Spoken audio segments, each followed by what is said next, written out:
Welcome students to easy business.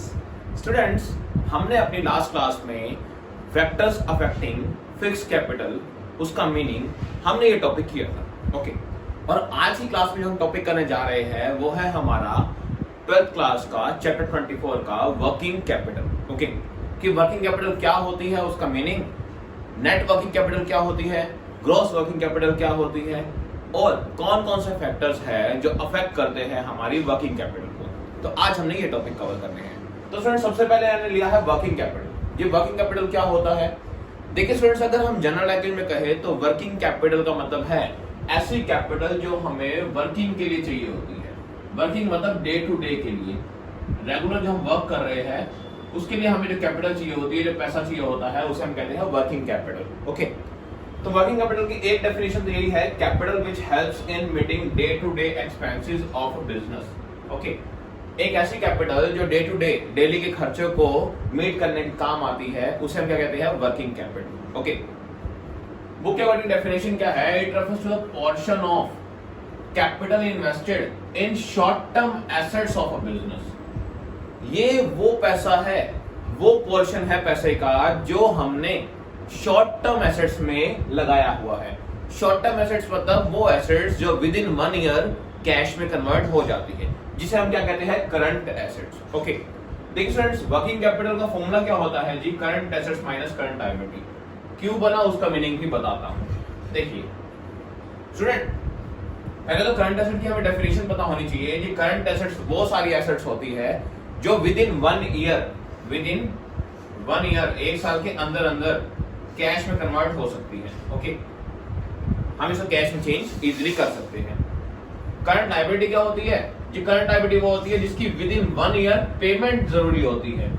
With in 1 year it is necessary to pay, मतलब इसकी एक साल के अंदर अंदर पेमेंट करनी जरूरी होती है। ओके, मैंने यहाँ पर करंट एसेट्स के वो भी ले रखे हैं कि कौन कौन सी करंट एसेट्स होती है हमारी, उसके वो मैंने पार्ट्स भी ले रखे हैं। देखिए, कैश है, स्टॉक है, प्रीपेड एक्सपेंस या फिर मार्केटेबल सिक्योरिटीज, डेटर्स, बीआर, ये सारी हमारी क्या है? Current assets. क्यों है ये डेटर्स? क्या चीजें हैं? देखिए, डेटर्स वो चीजें हैं जिनको हमने उधार पे माल बेचा है, क्रेडिट पे गुड्स को सेल किया था, तो वो हमें एक साल के अंदर अंदर पैसा दे देंगे। बीआर भी आपने पढ़ा हुआ है। बीआर क्या होता है? जनरली 2 महीने का, 3 महीने का, तो उसके बाद वो कैश में कन्वर्ट हो जाता है। कैश, बैंक, ये तो वैसे ही कैश में होते हैं। ओके, मार्केटेबल सिक्योरिटीज क्या होती है? ऐसी सिक्योरिटीज मतलब जो हमने शेयर खरीदे हुए हैं या जो हमने सिक्योरिटी खरीदी हुई है जिसे हम कभी भी सेल कर सकते हैं। ओके, तो वो भी क्या होती है? हमारी करंट एसेट्स। ओके, तो मतलब ये सारी हमारी क्या है? करंट एसेट्स, जिनको हम एक साल से पहले कैश में कन्वर्ट कर सकते हैं इजीली। ओके, तो स्टूडेंट, अब हमने वर्किंग कैपिटल निकालना है, मतलब हमें ये निकालना है कि हमारे पास काम करने के लिए कितना पैसा बिजनेस में पड़ा है। ओके, काम करने के लिए कितना पैसा बिजनेस में रखा है, उसे हम क्या कहेंगे? Working capital. अब देखिए कैसे स्टूडेंट्स, मान लीजिए मेरे पास total current assets. Total current assets का मतलब है कि वो सारी चीजें जो एक साल में कैश में बदल सकती हैं। ओके, एक साल में जो इजीली कैश में चेंज हो सकती है। मान लीजिए वो मेरे पास है 1 लाख रुपए की, सब कुछ मिला के, कैश, स्टॉक, डेटर्स, ये सब कुछ मिला के मेरे पास करंट एसेट्स कितने की है? 1 लाख की। ओके, अब क्या है जी? कुछ मेरी ऐसी लायबिलिटीज है जिनको मेरे को एक साल के अंदर अंदर पेमेंट भी करनी जरूरी है। जैसे करंट लायबिलिटी कौन सी होती है? क्रेडिटर्स हो गए, बीपी हो गई, शॉर्ट टर्म लोन हो गए। तो छोटे टाइम के लोन, क्रेडिटर्स मतलब जिनसे हमने उधार पे माल खरीदा था उनको पेमेंट करनी है। ओके, और बिल्स पेएबल भी जनरली 2-3 महीने का एक प्रॉमिस होता है कि हम आपको 2-3 महीने में पेमेंट कर देंगे।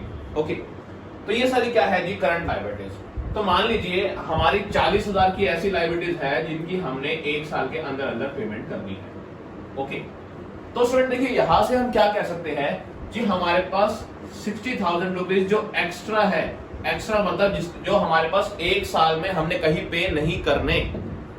1 लाख रुपए हमारे पास कैसे है जिसको हम एक साल में कैश में बदल सकते हैं, उसमें से 40,000 ऐसे है जो हमने कैश में किसी को पे करनी है। ओके, मतलब 40,000 रुपए एक साल के अंदर पेमेंट करनी जरूरी है। ओके, तो 60,000 रुपीज ऐसे है जो मेरे पास एक साल, मतलब इस साल मैंने कहीं भी यूज नहीं करने और मैं उसको इजीली कैश में कन्वर्ट कर सकता हूं। ओके, कैश में इजीली कन्वर्ट कर सकता हूं। तो ये 60,000 रुपए कैसे है जी? ये है मेरी वर्किंग कैपिटल। कैसी कैपिटल? वर्किंग, कि इसको मैं डेली यूज कर सकता हूं, डेली के खर्चे को मीट करने के लिए, या मेरे जो भी खर्चे आते हैं एक्सपेंसेस रेगुलर, उनको मीट करने के लिए मेरे पास 60,000 रुपीज है। तो ये तो हो गई डेफिनेशन और फॉर्मूला क्यों बना उसकी बात। आई थिंक आपको अच्छे से क्लियर हो गया होगा कि वर्किंग कैपिटल होती क्या है और कैसे इसका फॉर्मूला बना। अब स्टूडेंट बात करते हैं कि ग्रॉस वर्किंग कैपिटल क्या होती है और नेट वर्किंग कैपिटल क्या होती है।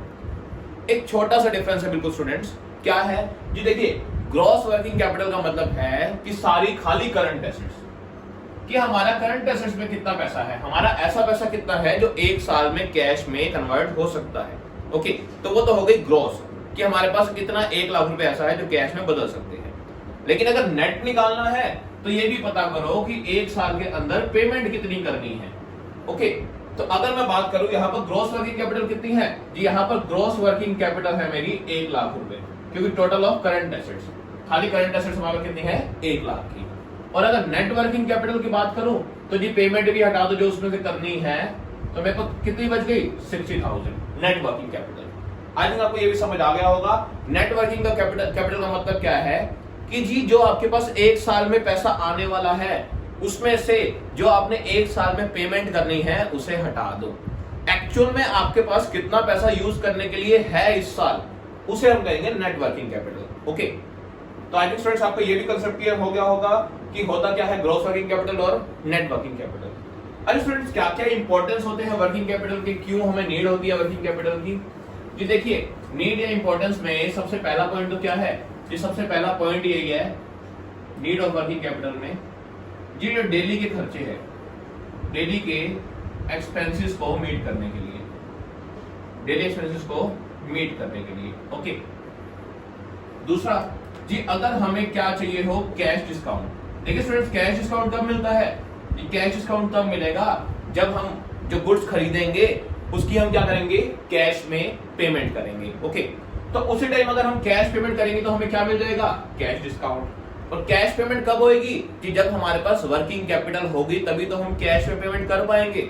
ओके, तो कैश डिस्काउंट अवेल करने के लिए, कैश डिस्काउंट अवेल करने के लिए, प्राप्त करने के लिए हमें क्या चाहिए वर्किंग कैपिटल। और जी हमें क्या चाहिए रॉ मटेरियल को परचेज करने के लिए, जो हमारे रॉ मटेरियल होते हैं उनकी परचेज के लिए भी हमें क्या चाहिए वर्किंग कैपिटल। क्योंकि रॉ मटेरियल का मतलब क्या है जी, वो कच्चा माल जो हमें क्या चाहिए फिक्स एसेट्स में लगाना पड़ता है, वो कच्चा माल। जैसे हम कह रहे हैं कि कपड़े का एक बिजनेस है तो हमें रील हमारे लिए क्या है रॉ मटेरियल, रील मतलब जो धागा आता है वो क्या है हमारा रॉ मटेरियल। तो उस धागे को खरीदने के लिए हमें क्या चाहिए जी, उसके लिए चाहिए हमें वर्किंग कैपिटल, हमें डेली के लिए पैसा चाहिए, डेली खर्चे के लिए। ओके, ताकि हम क्या कर सके जी, ताकि हम फिनिश गुड्स में इसको कन्वर्ट कर सके। ओके, तो रॉ मटेरियल को खरीदने के लिए भी हमें क्या चाहिए वर्किंग कैपिटल। अच्छा, payment to current liabilities, payment to current liabilities जी, ऐसी लायबिलिटीज जो कि एक साल के अंदर अंदर पे करनी है, उसकी पेमेंट के लिए भी हमें क्या चाहिए वर्किंग कैपिटल चाहिए। ओके, तो स्टूडेंट्स ये है हमारी नीड ऑफ वर्किंग कैपिटल कि हमें क्यों क्यों वर्किंग कैपिटल चाहिए होती है। देखिए एक बिजनेस को रेगुलर वर्क करने के लिए, अच्छा एक चीज और वर्किंग कैपिटल और क्यों चाहिए होती है, to avail the opportunities, to avail the opportunities. Okay, मतलब क्या है इसका ये, अगर कभी बिजनेस को अपॉर्चुनिटी मिलती है कि बल्क में माल खरीद लो तो डिस्काउंट मिल जाएगा। ओके, बल्क में गुड्स खरीदो तो क्या मिल जाएगा डिस्काउंट मिल जाएगा। तो उन अपॉर्चुनिटीज का बेनिफिट उठाने के लिए भी हमें क्या चाहिए होती है वर्किंग कैपिटल की नीड होती है कि हमारे पास पैसा पड़ा होगा तभी तो हम बल्क में खरीद पाएंगे और तभी हमें क्या मिल पाएगा वो डिस्काउंट मिल पाएगा, तभी हम उस अपॉर्चुनिटी का बेनिफिट उठा पाएंगे। तो स्टूडेंट्स ये थी हमारी नीड ऑफ वर्किंग कैपिटल कि एक बिजनेस में फिक्स्ड कैपिटल के साथ साथ वर्किंग कैपिटल भी बहुत ज्यादा इंपॉर्टेंस रखती है। ओके, अब स्टूडेंट्स आते हैं कौन कौन से ऐसे फैक्टर्स हैं जो अफेक्ट करते हैं नीड ऑफ वर्किंग कैपिटल, मतलब ऐसे कौन कौन से फैक्टर्स हैं जिनकी वजह से वर्किंग कैपिटल हम कह सकते हैं कम चाहिए या ज्यादा चाहिए। स्टूडेंट्स वो देखते हैं। सो स्टूडेंट्स अब आते हैं हम factors affecting the need of working capital, कि ऐसे कौन कौन से फैक्टर्स हैं जो अफेक्ट करते हैं द रिक्वायरमेंट या नीड ऑफ वर्किंग कैपिटल, कि हमें कितनी वर्किंग कैपिटल चाहिए ज्यादा या कम। तो कौन कौन से फैक्टर्स हैं जो इन पे इफेक्ट डालते हैं वो पढ़ते हैं। देखिए स्टूडेंट्स सबसे पहले यह है नेचर ऑफ बिजनेस। ओके, देखिए हमने अभी किया था कि फिक्स्ड कैपिटल को कौन कौन से फैक्टर्स इफेक्ट करते हैं। ओके, उसमें भी पॉइंट था क्या, नेचर ऑफ बिजनेस, कि हमारा बिजनेस किस टाइप का है, हमारा मैन्युफैक्चरिंग बिजनेस है या ट्रेडिंग बिजनेस है। देखिए स्टूडेंट्स, अगर हमारा मैन्युफैक्चरिंग बिजनेस है, मैन्युफैक्चरिंग बिजनेस का मतलब क्या है कि जी हमें रॉ मटेरियल खरीद के रखना पड़ेगा। ओके, रॉ मटेरियल खरीद, कच्चा माल खरीद के रखना पड़ेगा और फिर वेट करना पड़ेगा कि कब वो फिनिश गुड्स में कन्वर्ट होता है और कब वो सेल होता है। तो देखिए इसमें हमें कच्चा माल खरीदने के लिए क्या चाहिए होगी जी, इसमें हमें कच्चा माल खरीदने के लिए चाहिए होगी वर्किंग कैपिटल। तो सिंपल है स्टूडेंट्स, देखिए मैन्युफैक्चरिंग बिजनेस में फिक्स कैपिटल भी ज्यादा चाहिए होती है क्योंकि हमें मशीनें वगैरह लगानी पड़ती है, लैंड चाहिए होती है, बिल्डिंग चाहिए होती है, और वर्किंग कैपिटल की भी नीड मैन्युफैक्चरिंग बिजनेस में बहुत ज्यादा होती है क्योंकि इसमें हमारा पैसा किसमें, रॉ मटेरियल में फंसा, ब्लॉक हो जाता है, फंस जाता है कि जब तक वो रॉ मटेरियल फिनिश गुड्स में कन्वर्ट नहीं होते तब तक हमारा पैसा वहीं पर है और आगे वो जब तक सेल नहीं होते तब तक पैसा हमारा उसमें इन्वेस्ट हुआ हुआ है। तो मैन्युफैक्चरिंग के बिजनेस में क्या है, हमें ज्यादा वर्किंग कैपिटल चाहिए। ट्रेडिंग में क्या होता है स्टूडेंट्स, जी ट्रेडिंग में जैसे ही गुड्स आगे से खरीदे वो आगे हमने सेल कर दिए। तो ट्रेडिंग में क्या होता है, हमें वर्किंग कैपिटल की नीड क्या होती है, कम होती है ट्रेडिंग के अंदर। ओके, ट्रेडिंग बिजनेस में क्योंकि हम उसमें प्रोडक्शन नहीं करते और कई बार तो ऐसा होता है कि एडवांस ऑर्डर आता है, ओके, और आप गुड्स को ला के सेल करते हैं ऑर्डर पे। ओके, तो इसमें भी क्या होता है, कई बार आपके पास एडवांस पैसे आ जाते हैं उल्टा, तो इसमें वर्किंग कैपिटल की नीड क्या होती है, कम होती है। अच्छा, एक और बिजनेस होता है सर्विस बिजनेस।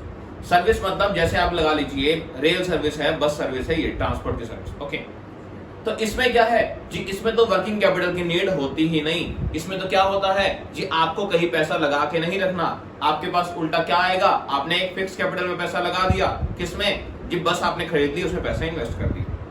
अब आपको डेली के लिए कोई पैसा थोड़ी ना चाहिए, आपको क्या है, डेली उल्टा अर्निंग होएगी, डेली वर्किंग कैपिटल मिलेगी। तो सर्विस बिजनेस में तो वर्किंग कैपिटल की नीड होती ही नहीं, ना के बराबर होती है, नेग्लिजिबल। ओके, अब आते हैं स्टूडेंट्स, सेकंड फैक्टर कौन सा है जो अफेक्ट करता है, वो है स्केल ऑफ ऑपरेशन। ये तो स्टूडेंट्स बिल्कुल सिंपल सी बात है कि जितना बड़ा बिजनेस उतनी ज्यादा क्या चाहिए, वर्किंग कैपिटल। ओके, और उतनी ही ज्यादा क्या चाहिए, फिक्स कैपिटल भी चाहिए, और जितना बिजनेस छोटा उतनी कम नीड पड़ेगी किसकी, वर्किंग कैपिटल की। तो आई थिंक ये पॉइंट भी आपको क्लियर हो गया होगा। ओके, अब आते हैं जी बिजनेस साइकिल। जी बिजनेस साइकिल क्या होती है जी, ये देखिए बिजनेस हमेशा सेम स्केल पर नहीं रहता, मतलब सेम स्टेज पे नहीं रहता। बिजनेस में कभी कभी उतार चढ़ाव आते रहते हैं। ओके, कभी बूम आती है, तेजी आती है, ओके, फिर धीरे धीरे बिजनेस कई बार डाउन जाने लगता है, फिर एक स्टेज आ जाती है ऐसी जब बिजनेस बिल्कुल डाउन हो जाते हैं, जिसे हम कहते हैं डिप्रेशन स्टेज। ओके, देखिए सबसे पहले बूम स्टेज आई, मतलब सारा कुछ तेजी से है, बिजनेस बहुत अच्छे चल रही है। ओके, धीरे धीरे क्या आना शुरू हुआ, डिक्लाइनिंग आनी शुरू हुई, बिजनेस थोड़े थोड़े गिरने लगे। ओके, फिर एक सबसे लोअर स्टेज आ गई, कौन सी, डिप्रेशन। डिप्रेशन या रिसेशन कह सकते हैं, मंदी आ गई। इसमें क्या होगा जी, इसमें सेल बिल्कुल रुक जाएगी। ओके, फिर धीरे धीरे क्या होगा, बिजनेस में इंप्रूवमेंट्स होनी शुरू होगी, दोबारा बिजनेस ग्रो करना शुरू करेगा, फिर क्या आएगी, तेजी आएगी। ओके, तो ये तो होती है हमारी बिजनेस साइकिल। अब स्टूडेंट्स किस टाइम पे हमें कितनी वर्किंग कैपिटल चाहिए वो देखते हैं। देखिए स्टूडेंट्स, अगर हमारे यहाँ पर क्या है, बूम है, बहुत तेजी है बिजनेस में, तो हमें ज्यादा से ज्यादा स्टॉक रखना पड़ेगा अपने पास, क्योंकि मार्केट में सेल बहुत ज्यादा है, डिमांड बहुत ज्यादा है। ओके, मार्केट बहुत तेज चल रही है, तो आपको ज्यादा से ज्यादा स्टॉक अपने पास रखना पड़ेगा। और ज्यादा स्टॉक रखने के लिए आपको क्या चाहिए जी, आपको चाहिए रॉ मटेरियल, मतलब कैश ज्यादा चाहिए, ताकि रॉ मटेरियल कह रहा हूं, सॉरी मैं, आपको चाहिए वर्किंग कैपिटल, कैश ज्यादा चाहिए, ताकि आप उन स्टॉक को परचेज करके रख सको। ओके, तो बूम के पीरियड में तो बहुत ज्यादा मोर वर्किंग कैपिटल चाहिए। ओके, बहुत ज्यादा। डिक्लाइन में क्या होगा, धीरे धीरे बिजनेस कम हो रहे हैं, तो वर्किंग कैपिटल की नीड भी कम हो जाएगी। डिप्रेशन स्टेज में बहुत ही कम वर्किंग कैपिटल की नीड होगी, क्योंकि आपको अपने पास स्टॉक ज्यादा रखना ही नहीं, आपका स्टॉक ना तो सेल हो रहा है ना कुछ, आपको वर्किंग कैपिटल की नीड यहाँ पे क्या होगी, कम होगी, क्योंकि आपको कुछ खरीद के नहीं रखना। ओके, इंप्रूवमेंट में धीरे धीरे नीड बढ़ती जाएगी, और अगेन बूम में क्या हो जाएगा, बहुत ज्यादा चाहिए होगी। तो ओवरऑल क्या कह सकते हैं, बस जी दो स्टेजेस के बारे में बात कर रहे हैं हम यहाँ, कि बूम की स्टेज है तो वर्किंग कैपिटल की नीड बहुत ज्यादा होगी, और डिप्रेशन स्टेज है, बिजनेस में मंदी आई हुई है बहुत ज्यादा, तो हमें वर्किंग कैपिटल डेली के लिए जो पैसा है वो कम चाहिए होगा। ओके, तो आई थिंक आपको ये पॉइंट भी क्लियर हो गया होगा, ये फैक्टर भी। नेक्स्ट क्या है जी, seasonal factor. Student, seasonal factors क्या होते हैं जी, कई गुड्स ऐसे होते हैं जो कि ओनली सीजन में बनते हैं, मतलब सीजन में ही सेल होते हैं, जैसे विंटर सीजन, समर सीजन, ये सब कुछ। लेकिन स्टूडेंट्स इतना ध्यान रखना, जो विंटर सीजन में आपको जैकेट्स वगैरह जो भी आप परचेज करते हो, जैकेट, स्वेटशर्ट, स्वेटर्स, ये सब कुछ, ओके, ये विंटर सीजन में आपको नीड होती है। लेकिन इनकी प्रोडक्शन पूरे साल चलती है, इनकी प्रोडक्शन समर में ही स्टार्ट हो जाती है, ताकि जैसे ही विंटर आए और लोगों की डिमांड आए इसको परचेज करने की, तो आप उस डिमांड को क्या कर सको, मीट कर सको, आप उनको वो चीज अवेलेबल करवा सको। ओके, तो हमें ये क्या होता है, seasonal factors to meet the demand, मतलब क्या होता है जी, ऐसी चीजें जो हम सीजन में सेल होती है लेकिन उनकी जो प्रोडक्शन है वो पूरे साल चलती है। ओके, तो देखिए स्टूडेंट्स, इसमें दो टाइप के गुड्स आते हैं, एक तो नॉर्मल गुड्स और एक सीजनल गुड्स। देखिए नॉर्मल गुड्स तो वो है जो पूरे साल सेल होते हैं। ओके, पूरे साल जो आपके रेगुलर यूज के गुड्स होते हैं, जैसे घी या फिर ये टूथपेस्ट वगैरह, ये सब क्या है, नॉर्मल गुड्स। ओके, तो नॉर्मल गुड्स की पूरे ईयर, होल ईयर में सेल होती है, तो इसमें वर्किंग कैपिटल कम चाहिए होती है। क्यों जी, आपके पास रोज पैसा आएगा, रोज आप लगाओगे, रोज पैसा आएगा, रोज लगाओगे, तो आपको पैसा इतना नहीं चाहिए अपने पास। ओके, लेकिन अगर आपके पास सीजनल गुड्स है तो जी आपको एक बार तो पैसा लगाना पड़ेगा, किसमें, रॉ मटेरियल खरीद के रखना और उसको कन्वर्ट करने में। उसके बाद जब सीजन आएगा तब जाके आपको क्या होगी, वो कैपिटल वापस मिलेगी जो आपने लगाई है। तो इसमें क्या चाहिए कि इसमें वर्किंग कैपिटल ज्यादा चाहिए, किसमें, सीजनल गुड्स में। तो आई थिंक आपको ये पॉइंट क्लियर अच्छे से हो गया होगा। ओके, अब नेक्स्ट पॉइंट क्या आता है स्टूडेंट्स, वो आता है हमारा प्रोडक्शन साइकिल। जी प्रोडक्शन साइकिल क्या होती है वो देखते हैं। जी प्रोडक्शन साइकिल का मतलब है कि कितने टाइम में आप रॉ मटेरियल को फिनिश गुड्स में कन्वर्ट कर देते हो। ओके, कितने टाइम में आप कच्चे माल को फिनिश गुड्स में कन्वर्ट कर देते हो। अगर आपकी प्रोडक्शन साइकिल ज्यादा लंबी है, मतलब काफी टाइम लग जाता है आपको उस फिनिश, जो रॉ मटेरियल है उसको फिनिश गुड्स में कन्वर्ट करने के लिए। ओके, तो जितना ज्यादा टाइम लगेगा उतना ज्यादा आपको वर्किंग कैपिटल चाहिए होगी, क्योंकि आपकी कैपिटल एक तरह से ब्लॉक हो गई, किसमें, उस कच्चे माल में। आपने कच्चा माल खरीद के रख दिया, आपके पैसे वहां पर ब्लॉक हो गए। जब वो कन्वर्ट होंगे और जब वो सेल होंगे तब पैसा आएगा। ओके, और अगर आपकी प्रोडक्शन साइकिल छोटी है, आप जल्दी से गुड्स प्रोड्यूस करते हैं और वो जल्दी से कैश में बदल जाते हैं, ओके, सेल हो जाते हैं मतलब, और उसके बाद आपके पास कैश जल्दी आ जाता है। तो जितनी छोटी प्रोडक्शन साइकिल होगी उतना कम वर्किंग कैपिटल चाहिए होगी, और जितनी बड़ी प्रोडक्शन साइकिल होगी उतनी ज्यादा वर्किंग कैपिटल की नीड होगी। ओके, तो स्टूडेंट्स आई थिंक आपको ये 5 फैक्टर्स तो क्लियर हो गए होंगे जो वर्किंग कैपिटल को अफेक्ट करते हैं। ओके, तो स्टूडेंट्स आज के लिए इतना ही, मिलते हैं नेक्स्ट वीडियो में, जिसमें हम जो फैक्टर्स अफेक्टिंग रह गए हैं, हमारे 7 फैक्टर्स और रह गए हैं, उनके बारे में डिस्कस करेंगे। ओके, तो स्टूडेंट्स टिल देन अगर वीडियो पसंद आए तो लाइक जरूर करना और चैनल को सब्सक्राइब करना मत भूलना। नेक्स्ट वीडियो में हम इस चैप्टर को खत्म करेंगे। तो स्टूडेंट्स मिलते हैं हम अपनी नेक्स्ट वीडियो में।